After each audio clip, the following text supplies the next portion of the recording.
Today's podcast is going to be way cool because we've got Sam Sheridan on.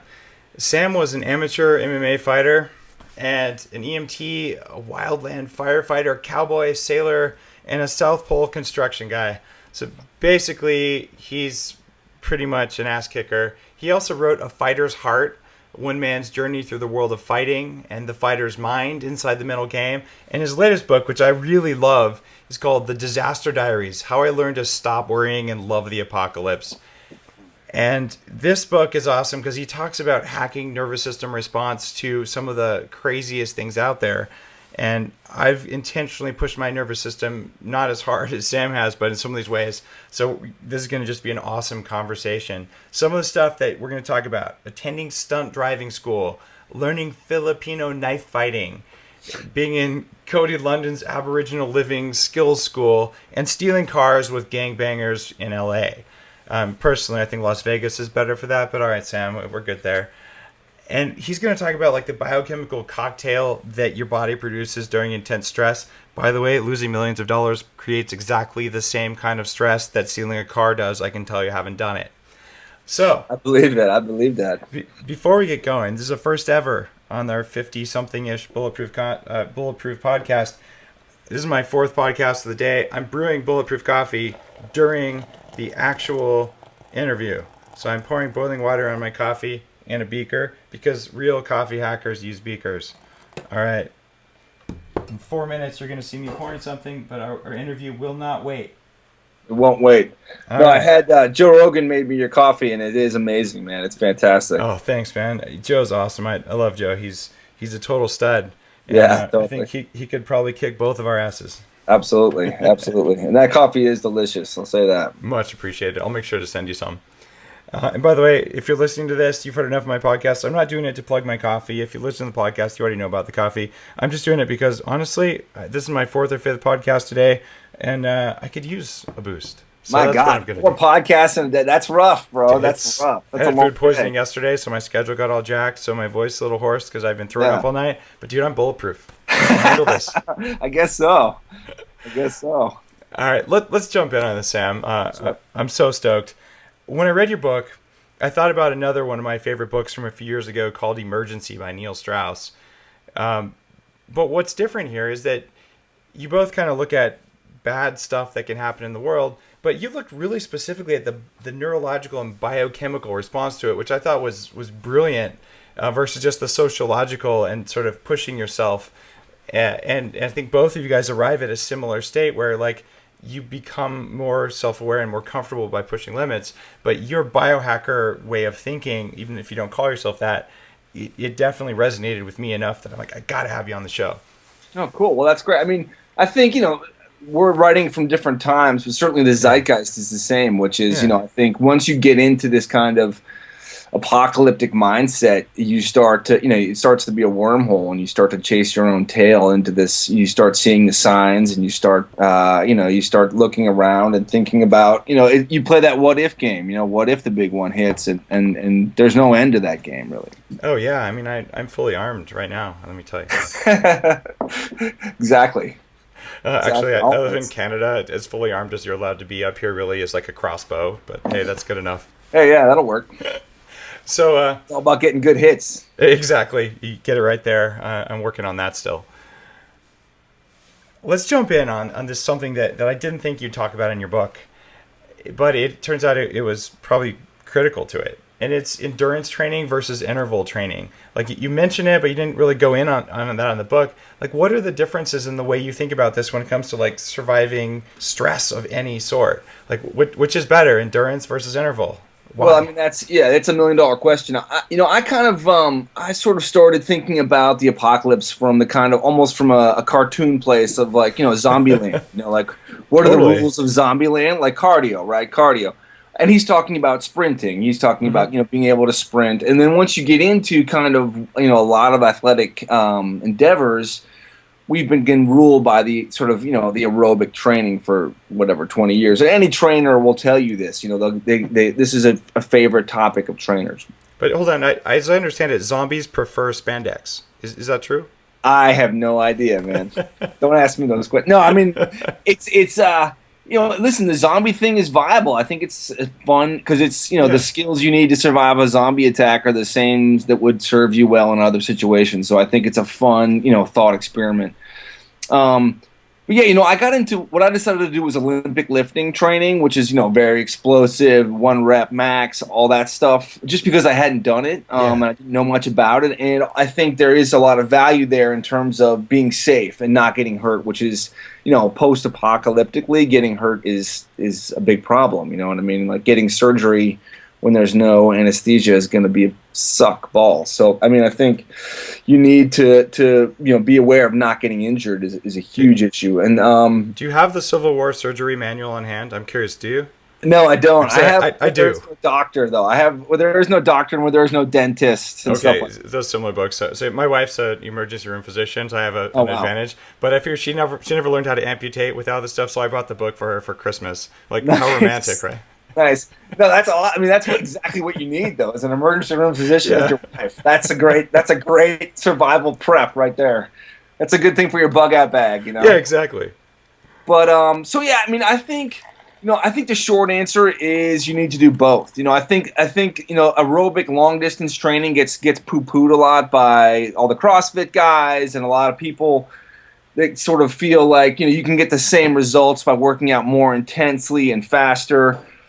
But I do think there is something about working out for a long period of time, like doing a long Yeah. run. Like a mental thing. Yeah, it's it's a conditioning thing. I think running again, like getting into Born to Run and McDougall's whole sort of hypothesis, which is a fascinating topic we can get into. But I think running is a little bit underappreciated in a sense. And yeah, it's time. I think not working out for a long time, it's going to catch up with you if you're only doing 20-minute CrossFit workouts and you have to do something for 2 or 3 hours. I think you'll suffer. So I think mental toughness and just conditioning your body. I think once a week do a longer workout. It's a fair argument. I'm not sure that I've seen the data about doing high intensity interval training and lack of endurance, but I'm sure that there's something. If you're going to want to go run a marathon and you've never run more than 400-meter sprints, you're probably going to suck at the marathon. But if you've been running a marathon every other Saturday, you might not be as well equipped for the zombie apocalypse, right? Absolutely. No, I think you want to do both. That's what I'm saying. I mean, I don't think it's I think it's too easy to fall into that camp right now of like just high intensity training and you don't need to do anything else. I do think occasionally, like once a month or enough that you get a little bit of experience with working out for like an hour and a half, that kind of thing. That's a totally fair argument. I'm probably on the high intensity interval training side of things in my recommendations, but I'm also looking at optimizing for most mental performance, most energy, and taking into account a bunch of stuff. Honestly, I'm not optimizing for the ultimate survival thing. And there's even, I think, something mentally very amazing, like an alpha state you get when you go on even just a long hike with a heavy bag, which is different than a run, but also you're pushing yourself 5-mile-an-hour pace up hills. It's good stuff. Yeah, no, I agree. I mean, I think, listen, for, obviously for economy, and if you live in the modern world and you have a job and you can't work out all the time, I get it. I think that's the wonderful thing about high intensity training. But, and again, I'm not an expert, you know what I mean? This is just sort of my layman's kind of take on it, which I feel like, you can, if you can, do a day hike, once a month. I mean, that to me, that I just notice my body totally changes when I'm in Colorado hiking all day. Like it's just a totally different kind of thing, Yeah, I was just in Utah this weekend at Summit Series at 9,000 feet on Powder Mountain with a bunch of amazing, like, cool people, and you feel it. You get up there in the mountains and there's less oxygen, and like it's a nervous system thing. Well, I mean, just sleeping up there. I mean, you'll have a huge. And that was the crazy thing about working at the South Pole was, it's at 10,000 feet, the whole thing. So after 6 months at the South Pole, you come back and you're. Well, I always used to joke, you're bulletproof. You know what I mean? Like you're just invulnerable for about 3 weeks. And like, does it feel like you're swimming? Like when you get into the heavy atmosphere and you're used to that thin stuff, like your bike won't go as fast. And did you notice that? I just noticed like I couldn't get hungover. and I couldn't get tired for about 2 weeks. Like I would drink all night, and then I would go for a run, and I'd run like 6 miles, and I'd be like, oh, I'm gonna do that again. I'd run another 6 miles. That's but cool. it wore off too. It totally like it went away. I remember we were hiking along, and it just you sort of came back like on this one. In about 2 weeks in, you reacclimated to the lower atmosphere or whatever. So nice. There's something that I do, probably not enough, to be honest. I've got these power lung trainers on Upgraded Self, and you actually do resistance training with your lungs. Like it's an inhaler, and you're like have to really engage your stomach and just all of your rib cage just to breathe in. It's like maybe it's like makes you a better pot smoker. I don't know. Well, I mean, you talk about creating a little back pressure sometimes, when you're at altitude, and that's again like one of the things I think that's kind of overlooked about distance running is, you're holding everything taut. You know what I mean? You're kind of maintaining this core pressure for an hour, and that may have some positive effect. You know what I mean? Yeah, I know what you mean. Let's switch gears a bit and talk about Cooper's Color Code. Like one of my favorite books out there, and I really like it because it's in alignment very much with what you're writing. It's On Killing by Dave Grossman. And it sounds like, what, Bulletproof? Like, why are you talking about killing? I'm not particularly into killing, but he looks at combat survival situations and covers some of this stuff too. But you did a really great job of positioning this for, the non-SWAT fighter, like more like, okay, bad stuff happens to you, you didn't plan, what's the deal? So can you walk us through Cooper's Color Code and like what's the biochemistry during each of the stages? Like to start with the white stage, what it is, and we'll go down through there. Yeah, it's so people have known, we've all known, and everybody knows kind of that stress and fear can screw up your thinking. I mean, we all know that you're gonna, he shit his pants, right? Or he froze. Hopefully you don't freeze. That's like every man's greatest fear. So Jeff Cooper was this guy who was a firearms instructor, and longtime vet and everything. And he started in the '60s noticing when his shooting students were stressed out, they had a precipitous drop in their accuracy. And he started, he came up with this color code, and the color code just represents kind of your state of arousal. So and it corresponds to because this is easy to measure in firearms and shooting. It's easy to measure your accuracy, whereas in other things it can be a little bit harder to tell how affected you are by stress. So for Cooper, condition white was you're totally unstressed, you're at home, totally relaxed, and you're watching TV. The outside world is not important. And then yellow is kind of where you should be all the time, which is you're sort of scanning your surroundings. You're out on the street. You're paying attention. You know what I mean? You're not in space. You don't have your headphones on. Yeah. Don't be walking with your headphones on. And then orange is you see a threat. You perceive a threat, and now your heart rate increases.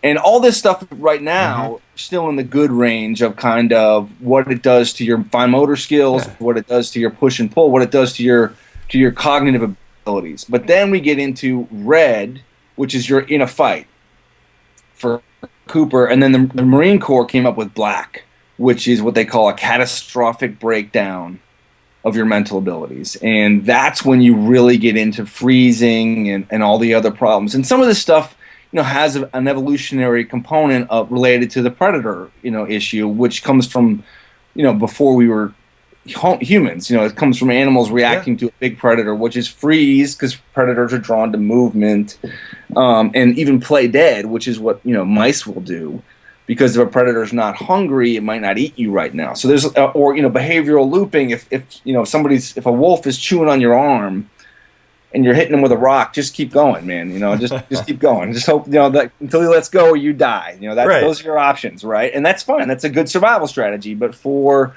the modern world, when we're dealing with like more complicated machinery, you say you have to reload or operate. Just email that won't stop, right? I mean, you hit it with a rock. I mean, yeah, exactly. Just keep clicking delete, man.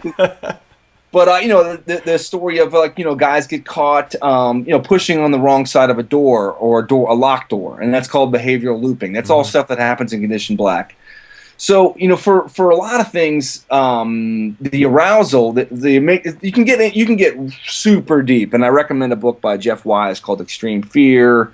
But there's a lot of people. Amanda Ripley wrote a great book called I forget what it's called, but it's great. There's a lot of good writing about in the show notes for this on the blog. We'll make sure all those links to those books are there. So if you mention them, don't worry about it. We'll get them there. Okay, cool. Yeah, there's a lot of what Jeff Wise wrote that this is kind of like a golden age for fear research, because now where they're putting MRIs and brain caps on guys jumping out of airplanes, and they're kind of really seeing, they can measure the amygdala and the kind of activity under stress, which is a lot of what you're about. And I think this is just a higher level stress than sports psychology. So sports psychology is all pretty low. You're not going to die. Right. Nobody's going to tear your head. And this is getting into what unmakes you. So, what paramedics, that I'd spoken to will say that, if it's a loved one, often you can't dial 911. And you think, like, what could be easier than dialing 911? Like, I'll never not be able to dial 911. But the truth is, when it's your kid on the floor, you have to get a neighbor to dial 911. You can't read the buttons. And it's funny, a guy I know got mugged, and he was like, yeah, I was dialing 411 over and over again. And that was just after being mugged. It wasn't like he got shot. So stress, this kind of there's a creep that I think is very hard to cope with. And being in shape, being in really good shape, helps you cope with these stress hormones and these chemicals that get released.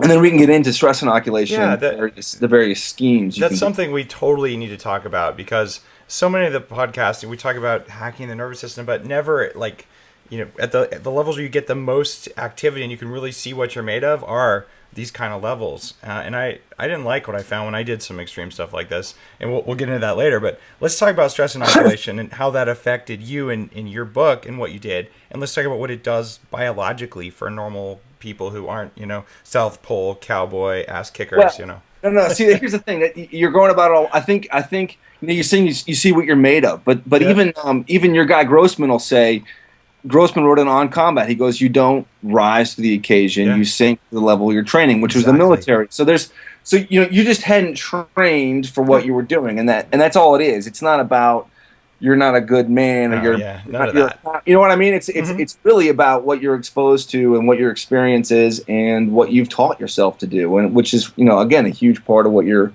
podcast is about. So this stress, we've known about it forever, right? The Spartans had 30 words for fear, right? Men have been studying how fear affects them forever.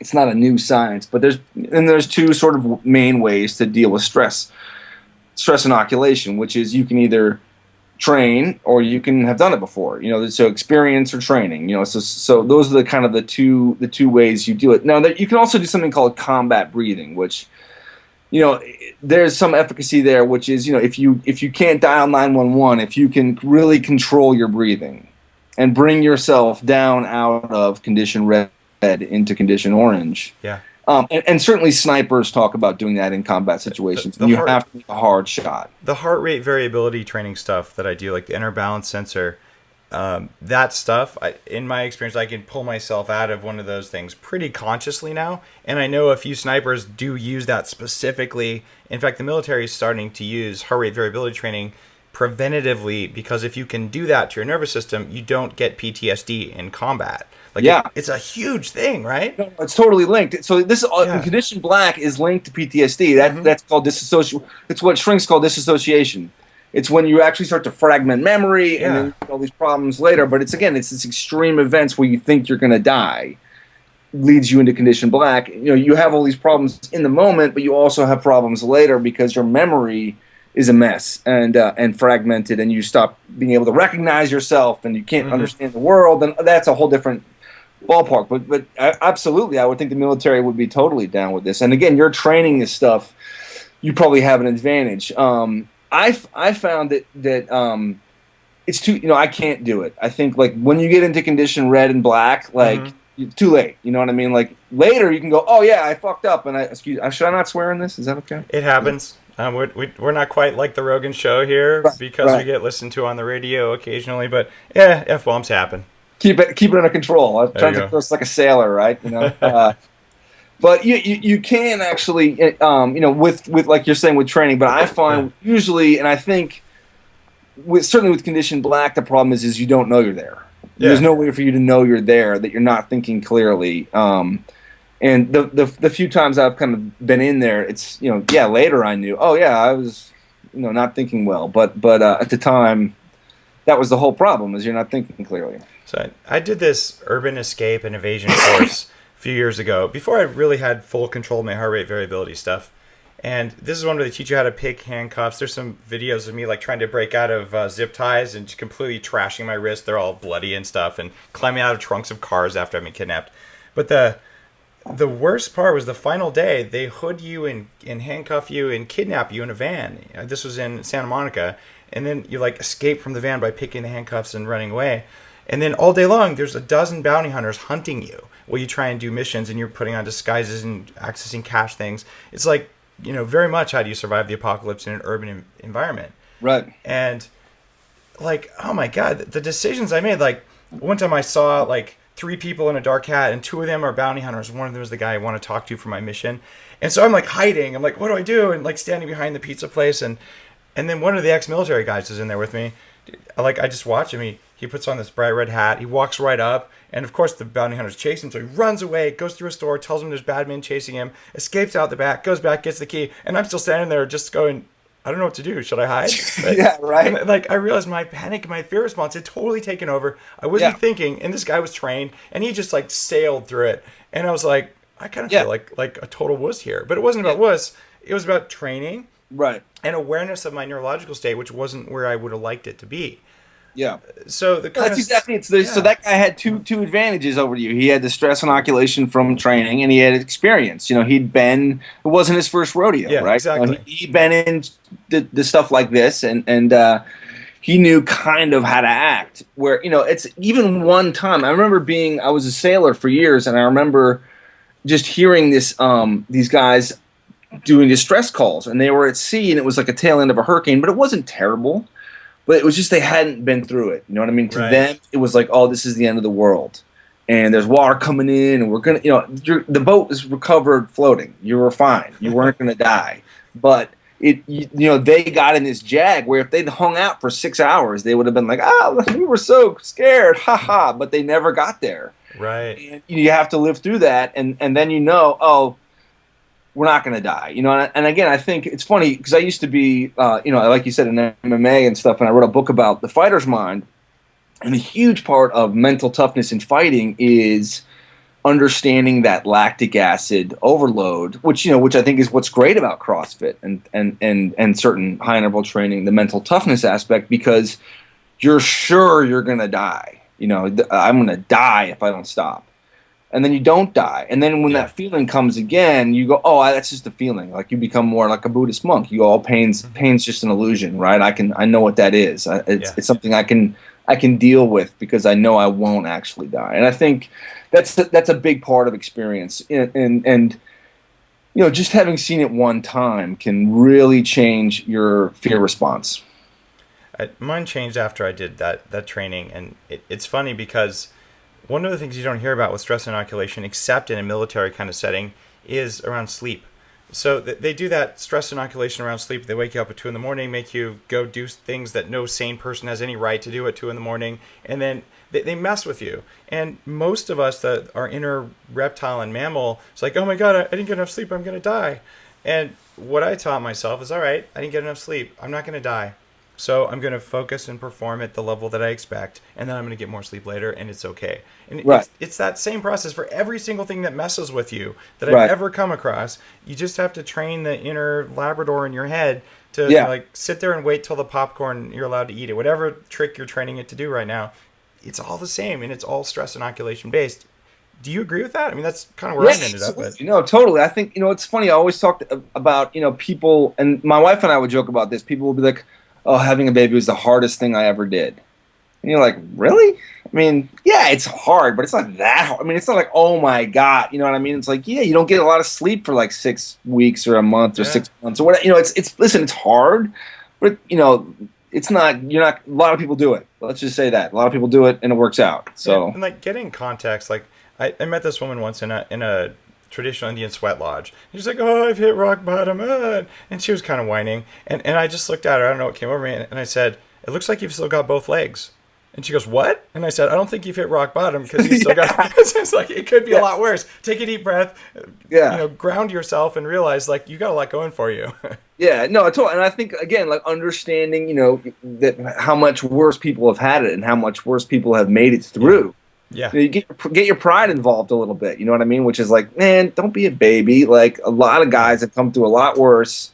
Like talk to a World War II veteran who spent some time in a concentration camp and realize that nothing in your life is that bad. Yeah, it's not that bad. Yeah. It's good nothing to complain about. You know what I mean? And listen, misery is part of the human condition. You're always going to find something, but yeah, I think that's so the two things of stress inoculation are to train and to have experience. Now you can't obviously create life and death experiences for yourself. Even in the military, they can't really do that. So they try to simulate close.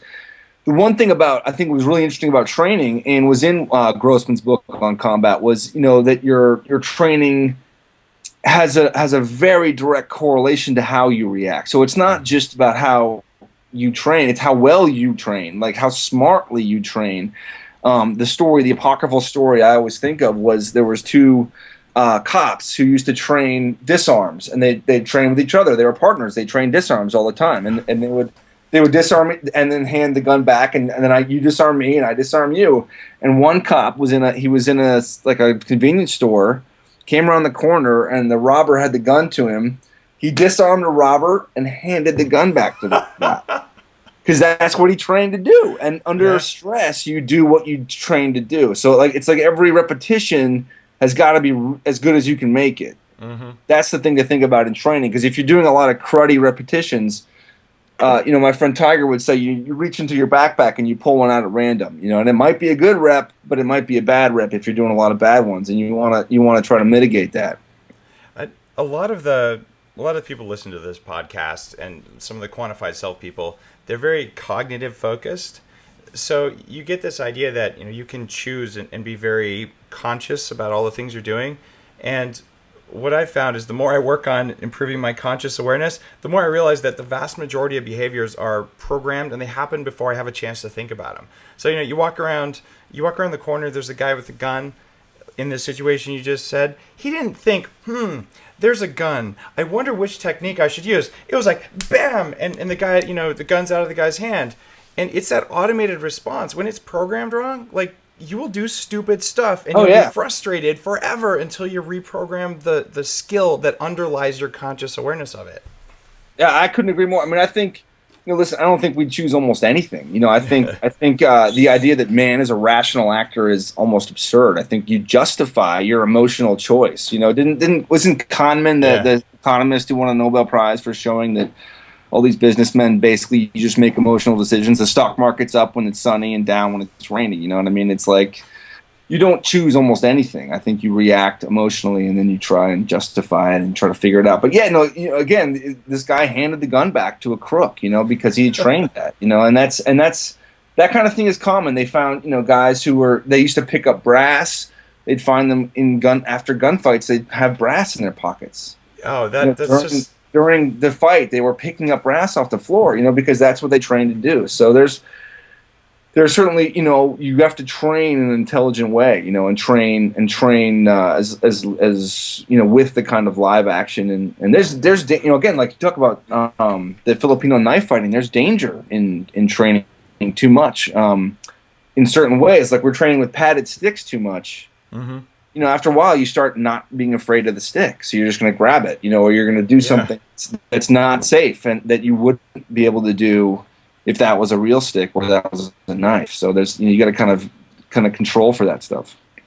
That is phenomenal. I've for years said I want to do more martial arts, but when you have young kids and 2 jobs and all that, it's on my list. But you're a Krav guy, right? You're a Krav guy. No, that's what I want to do. But I live in a small town in British Columbia. There isn't a lot of that here. I have a yellow belt in judo, but mostly I'm 6'4" and I walk like I know how to take care of myself. And I'm completely unafraid of basically facing someone who's gonna try and hurt me and say one of us is gonna die here, and whoever doesn't die is gonna walk away bleeding like a mother. And bad people know that, and that's at the end of the day, it's in your energy. But honestly, there's a lot of guys who could kick my ass. That's just the way it is. But at least I look tough. Well, I mean, that commitment is, that is huge, man. I mean, you'll back all kinds of people off with just if you're in that place of like, hey, let's find out. I fought a guy in Thailand, and a friend of mine was just watching, and he goes, yeah, you didn't beat yourself. You know what I mean? You were sort of like, let's hey, this guy was better than me, but it was like, we're gonna find out. Like, don't try to psych me out. We're gonna find out in like 30 seconds. So like, just chill. We're gonna get into it. And I beat him, but it was. Cool. I think it's a valuable kind of place to get yourself. Well, let's talk about some of the hacks there. Like in your book, which honestly, if you're listening to this podcast, you totally should read Disaster Diaries. It's cool. You wrote about something that I didn't really know about, which is that in the North Hollywood shootout bank robbery thing a while back, the guys who did it took phenobarbital before they went into the bank. Why would you do that in a stress situation? Like, why did they choose to do that? Yeah, isn't that wild? Well, so one of the shooting mantras is slow is smooth and smooth is fast.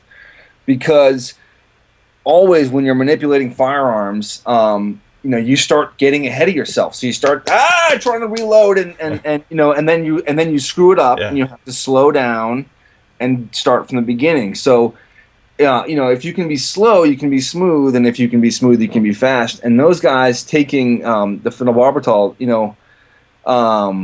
it chilled them out. And if you watch the video, they're chill and they're so much more dangerous. They're like robots. It was creepy to watch them. It's super creepy, and they're way more dangerous because of how relaxed they are. Because they had the body armor on, they trusted it.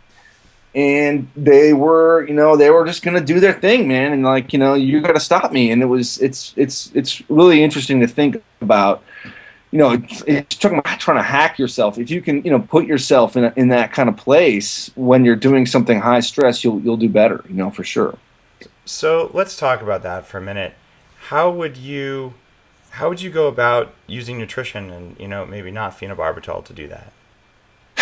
Well, I think again the only way you can do it that I know of, besides I don't know about the pharmacology aspect, but again, is you control your own reactions. So you control what your amygdala does by exposing yourself, by putting yourself in situations that are scary. When you go skydiving, when you get in the ring and spar with somebody,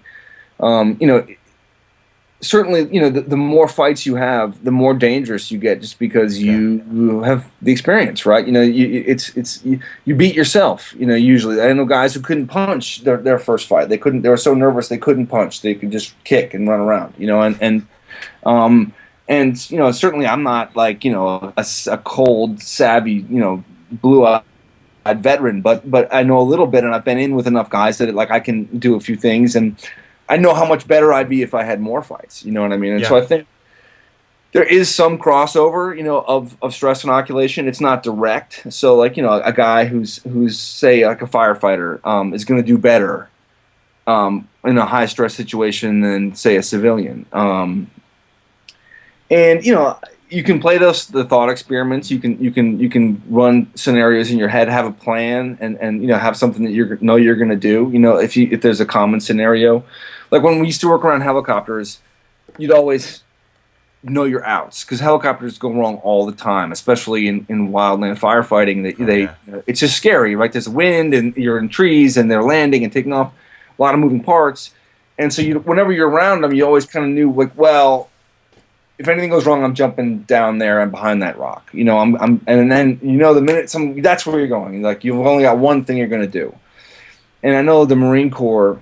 They have a kind of rules about you only have like one or two or three things that you're going to do at tops.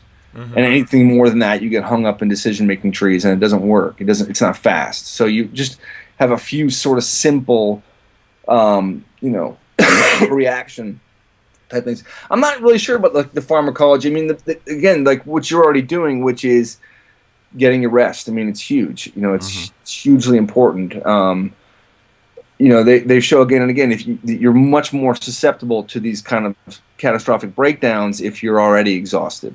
Which is why they push you in buds and why they push you in some of the training you do. one of the things that has a pretty profound effect in my experience is this brain octane oil, or even just plain MCT oil, because you have two energy pathways in brain cells. You've got the glucose metabolism, sugar burning, and you've got fat burning, ketones, and ketones burn differently in the brain. So I found that even in things like meditation, or if I'm doing neurofeedback, like the 40 years of Zen thing, you're getting feedback 50 times a second. So you really can feel speed differences in the brain, and it's really noticeable. So there's a bunch of like MMA guys who are now like doing bulletproof coffee even before they go in a fight, because the more energy that you have in the brain, like cellular mitochondrial energy, the more you can perform at this level. So if you want to be able to like have your human brain interact more effectively with your automated responses and like surf that wave between the two, it seems like just having a ton of calories in the brain, like a ton of energy there, helps. But I don't think it's like a phenobarbital kind of effect. But I've often wondered, like, thought you might have come across some stuff, because you're a pretty well researched book. So I wish. Yeah, no. right. Listen, I've done a lot of drugs, but like never the phenobar. But I think listen, I do all my work really early in the morning, and I think it's because there's a glucose in the brain, and that's when I'm smart. You know what I mean? That's when everything's working, and I think I couldn't agree more that I think having a more chemical energy available is going to be hugely beneficial. And getting your rest. I mean, there's that story about Olivier, the greatest actor in history, developed stage fright, and it was because he was stressed. Like, he was doing too many shows and had too many things going on. And then there was like a critic in the front row, you know what I mean? And he developed stage fright, which he had to deal with for 10 years before he got over it. But he did. But again, I think it was the corrosion of kind of the self from exhaustion that makes you susceptible to these fear hormones. Okay, let's talk about PTSD, cortisol, and catastrophic dissociation. That's a perfect segue there. He probably didn't get PTSD from being heckled by the audience, but you never know. It could be kind of traumatic, right? So what can you do about cortisol? Because if you have more cortisol, you get more PTSD. Like, did you come across anything in your work on that? I didn't do too much on that. I only really got into. I did write some on PTSD, and I talked to a couple different people who were clinical people in the field, and had done a lot of work in Katrina and after 9/11. And I did a lot of reading. There's a great book called The Survivor by Terence Desprez, which has all the it's sort of looking at the common characteristics of Holocaust camp survivors and Gulag survivors. Yeah. And it's fascinating, and it's very interesting. But I'm again, as I understand it, there's this thing which happens, which is called dissociation. Which is you start to fragment. You start to have problems with your memory, and the cortisol overload. It basically screws up the hardware. You know what I mean, as well as the software. So it's you, and then you have a hard time coming back from that. You have a hard time recognizing yourself and recognizing your friends and feeling things. I mean, it's kind of a nebulous thing.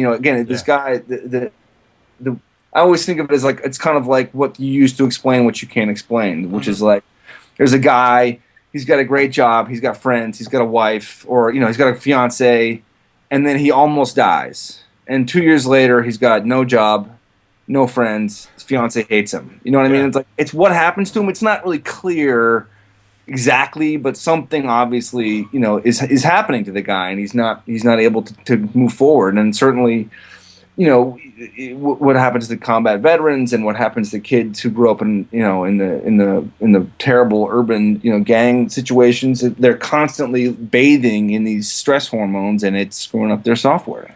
It's kind of funny you mentioned kids. So the reason I'm asking about this is that I got PTSD when I was born. Like, I was born with a cord wrapped around my neck. Oh yeah. And I didn't know this till I was like 30, but I was literally in orange all the time. Because, like, my nervous system got wired before I had a brain, really, like you're just a baby. So I came in literally ready to kill. And, like, somebody's trying to strangle me as I'm coming into the world. Like I'll take it down, right? So I was in, like, I don't know, 75 fights, like hardcore fights, like people on the ground, me rubbing their faces on cement to make sure they wouldn't mess with me again kind of stuff, before I was out of high school. Like I was Right. always in it, and I never threw a first punch, but I was like, the second you come close, it's that orange mode, which is like there's a potential threat, which is every human being around me, and if they Right. do anything, I may have to kill them, right? Right. So I've done a lot of biohacking to like turn that stuff off, but I had no clue that you could get PTSD like very early on in life, and that it would affect your outlook much later. And that's that conscious brain versus like unconscious wiring. And I had the most weird wiring. So I kind of feel Wow. for like, guys who get trauma later in life, you get in a horrible accident, or, you get beaten up and like you're disabled, but like maybe I feel it more viscerally because like it is below your level of conscious thinking. It's just there. Yeah, no, I mean, listen, I never knew, I never heard any, but that's amazing, and I totally see it, man. I think in this society, there's kind of like this, oh, rub some dirt on it, you know what I mean? Yeah. Yeah, you're okay, you're malingering, you know what I mean? You're fine. We don't talk about it, but it's been always kind of with us, and the great war heroes of the World War II, like Audie Murphy, like tried to bring attention to it. He had a terrible drinking problem, and Yeah. he's the most decorated like guy in history, and it's like he's not a pussy, Audie Murphy's not a coward, dude. You know what I mean? It's like this stuff. It affects you. So yeah, again, what I tried to get into in the book was I was sort of getting into what a layman could do in an apocalyptic situation. So this is post-apocalypse, and one of the problems is that for a traumatic event is that your narrative is a mess. The narrative is screwed up. Now the idea being that again, this is not not everybody believes this, but you try to reestablish a narrative. So you talk about you talk with people who have been through a similar experience. With veterans, they're always trying to bring veterans together in groups, because it helps them. And you try to talk to people who have had that same experience, and you try to, I think, really reestablish a narrative, a conscious narrative, and that gives you a kind of control over the past. Hey, here's a fascinating trick. I don't know if you've heard of this one. If you want to know if you disassociated during something that happened to you, is go back and kind of re-experience it in your memory. And if you're looking down on yourself, like watching a TV camera on you, you are disassociated. You were outside your body to have that recollection of the event. If you remember the event from what it looked like inside your eyes, you were in your body and you were not disassociated. Wow, I didn't know that. That's awesome. It's kind of cool because, if you look back at those really like hair-raising experiences that made your life, most of the time, most people, they're looking down on themselves, which means they were so scared, literally scared shitless sometimes, that they left their body and like looked down like, oh my God, what's going on? So there's some really powerful, like unusual branches of therapy and even like shamanic work where they use that to help you understand, okay, how do you come back in and re-experience that from the perspective of like being in your meat, like in the flesh of your body, which turns off PTSD in a pretty effective way. It's just amazing you can hack the body like that. Yeah, I mean, I think it is like what you're getting into this kind of like meshing of like science and philosophy. You know what I mean? Because it is like, I even wrote about it, like you're crossing the river. You're that can't be crossed, and there's a kind of like you're. It's funny, you have the forbidden knowledge. You know what I mean? When you've disassociated like that, when you've gone to condition black, you know what it is to die, right? But you didn't die. You felt like you were going to die. You learned, but you didn't actually die. So there is this kind of, I totally like, I got no problem with the shamanic anything, you know what I mean? Because it is this meshing of philosophy and science. There is a gray area in there. A lot of those techniques are targeting the nervous system below the conscious level of awareness. And I know some shamans who they have freaky abilities. They can do things that people shouldn't be able to do. And I think it's just because my brain is at a certain, we're all 350 milliseconds, and some of their techniques are just not in the realm of conscious thinking for what we do. I'm not claiming to understand how it all works and all. I'm just saying that I know some guys who can do things they shouldn't be able to do. And I've done work with them, and I've spent time with them, and like, okay, like there's respect there, not negative feelings. You know what you don't know. You know what I mean? And I think that's the big one. Is like there's more to the heaven and hell than in your philosophy ratio and all that stuff. I definitely am with that one. Nice. All right, let's talk about the apocalypse a little bit. Where should you live during the apocalypse? What's the best place to live? In the right place. That's where you should live. I mean, that's the funny thing. It's there's so many apocalypses, and it's just this is the wormhole you get down. And I think this is when I watch, I watch Doomsday Preppers and stuff. you realize that's, is this actually making your life better? You've got the bunker, but are you just living in fear? You know what I mean? Right. And that's what I tried to get to in my book a little bit, was like prepping and being ready for the apocalypse. You got to use it as a way to learn and a way to grow and a way to like entertain yourself. Don't cower in your bunker with your gun and your white knuckles, because that's not making your life better, A, and B, it's the black swan, man. You have no idea what's coming. And until you do, I mean, yes, bunker up at a certain point, but are you going to live in the bunker? Are you never going on vacation again? What if you can't get to the bunker? You're mentally so attached to that thing that you snap, you break because you can't get to it. You spend all this time. I remember one of the doomsday preppers. This guy was married to like a Laotian woman who'd been a refugee, and she was pissed. You know what I mean? Because she was like, this guy doesn't get it. Like, he doesn't get the way it's going to go. Like, he spent 40 grand on groceries, and it's not going to go that way, dude. And she didn't say anything, but it was like, oh yeah, she's been through it. You know what I mean? She's been a refugee. She's been, displaced. And so yeah, that was kind of where I really wanted to get to, was, have it be kind of a positive thing, and not be, if it's making your life worse, don't do it. You know what I mean? Keep fear at bay. You want to build resilience, and in fact, in your book, that was one of the things that I really liked, is that was kind of where you ended up on a positive note. Neil Strauss did the same thing in his, and I don't want to say your books are the same. They're radically different books, but you both had a common set of experiences interpreted differently. But both you ended up at the end like, I'm stronger and better because of all this, rather than I'm cowering in a bunker, dirt poor, because I have 3 foot, reinforced concrete walls around me all the time. But I can't pay my taxes, so they're going to take my bunker. Right? Yeah, everybody who it's like, don't put a hard date on it. You know what I mean? Yeah. I actually cut all this stuff that I did. I did a lot of research on apocalyptic writing and Armageddon writing, and don't put a hard date on it, dude, because it never comes. Yeah. Then you have to have like purple robes and wait for the comet. You all drink the Kool-Aid. It's just messy that way. You shouldn't do that. Yeah, don't do it. Don't sell the farm. So the thing that I think about the most, like if there is a widespread food shortage, which is the most likely bad thing that's going to happen, have hurricanes, whatever. But like in terms of like global things, so where do you get enough fat, which is the primary important nutrient? Like you can almost always find some carbs and some protein somewhere, but like getting healthy fat.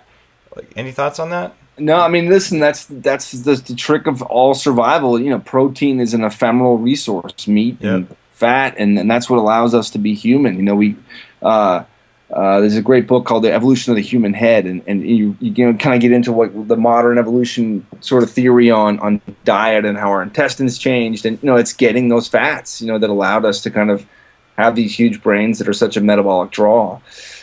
It's specific. It's survival specific.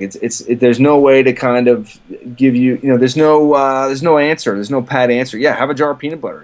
Have your go bag. Have your stuff and be able to have a plan. But there's not really like there's no answer. I don't think. It's all specific to the situation.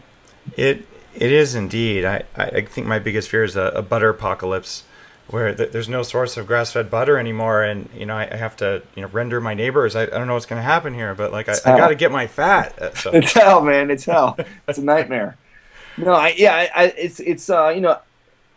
People. I think people are a lot more resilient than they know too.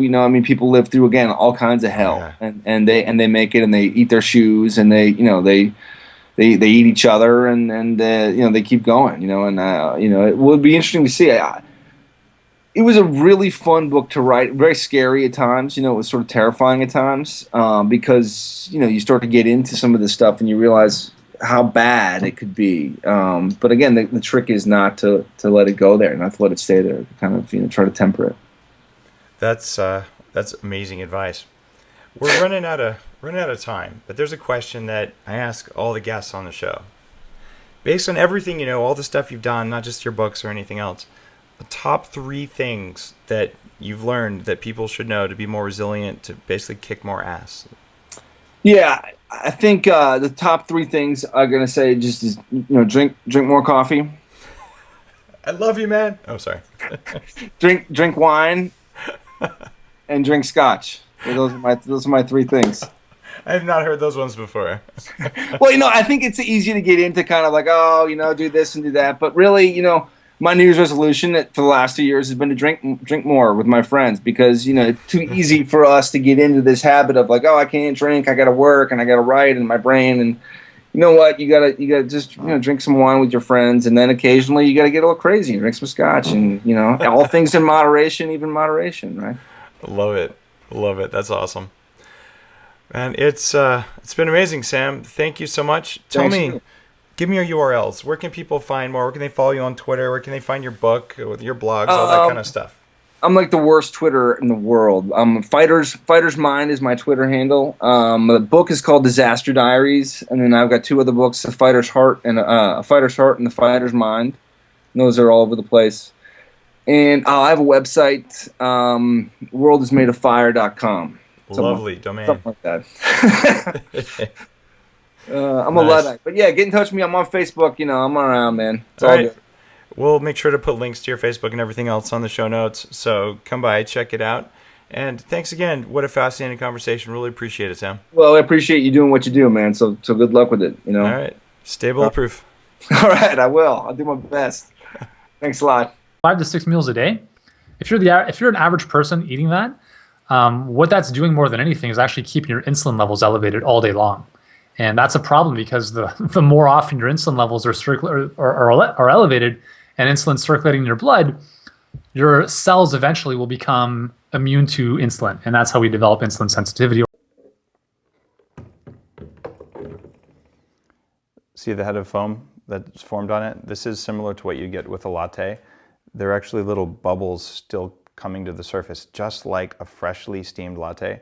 But the flavor is something that you wouldn't expect. It is creamier and more delicious than a latte ever has a chance of being. Not to mention it has metabolic effects.